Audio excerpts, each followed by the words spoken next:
Hi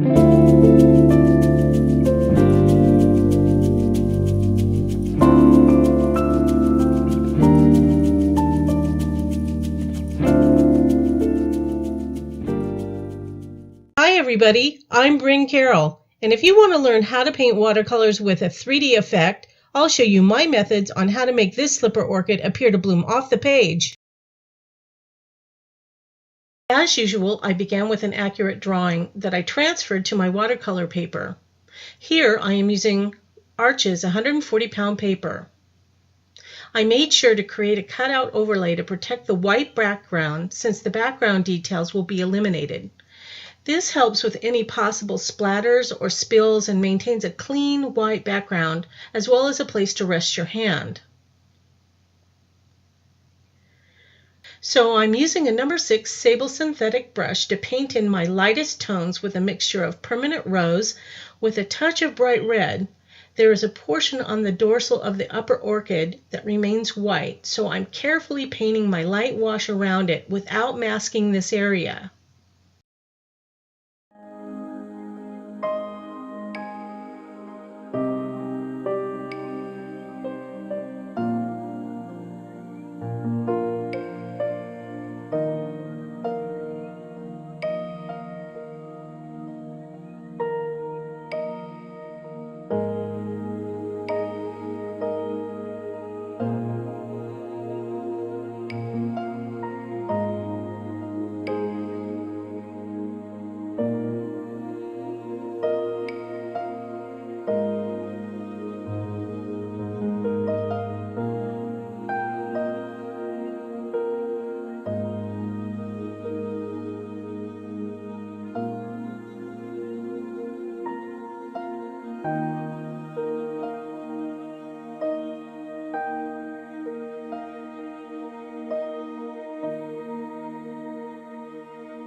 Using light pressure, I build up colors using sap green and gold ochre.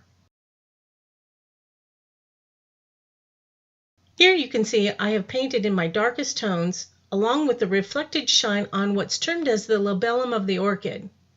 Everything is beginning to take shape.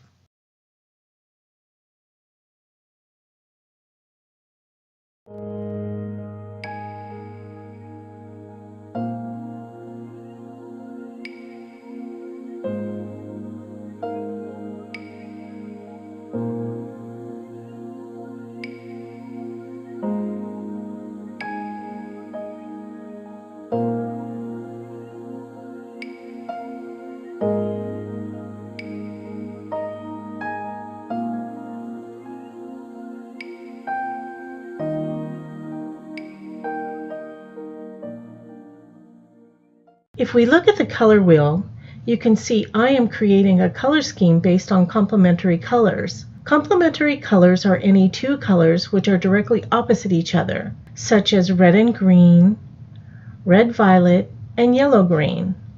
These opposing colors create maximum contrast and maximum stability. So I continue to paint in additional layers using permanent rows, making sure to refer often to my reference photo. If we look closer at our reference photo, there are negative spaces that help us create the illusion of a three-dimensional orchid. No lines are painted straight. They're usually painted in what's termed as negative space. It must be noted that each layer is allowed to fully dry before adding the next layer. It should also be noted that the hard edge will be softened later on once the final layers are painted in. More about negative space painting later. The green veining on the dorsal portions of the orchid was painted with a mixture of sap green and gold ochre. As you can see, when the permanent rose is applied over the green color, it begins to recede and appears more neutral. To add depth, I applied darker tones by mixing gold ochre, a smidgen of cad orange, and sap green in the deepest parts of the staminoid.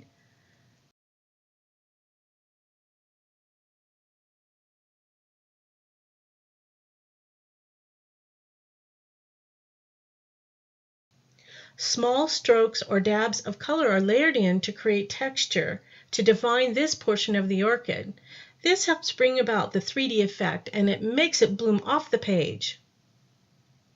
So then I began applying some final nubs that flow into the lip of the orchid as well as the petals using cadmium red mixed with red violet in a milky consistency. These final details are small yet important shapes to the overall illusion when painting for a 3D effect.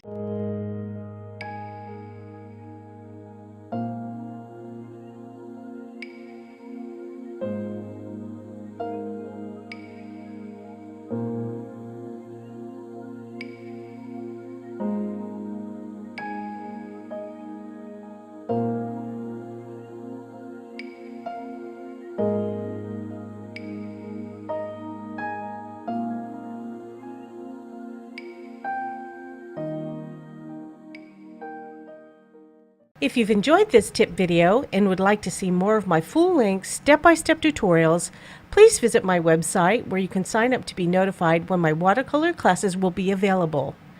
Thank you for watching, liking, and subscribing.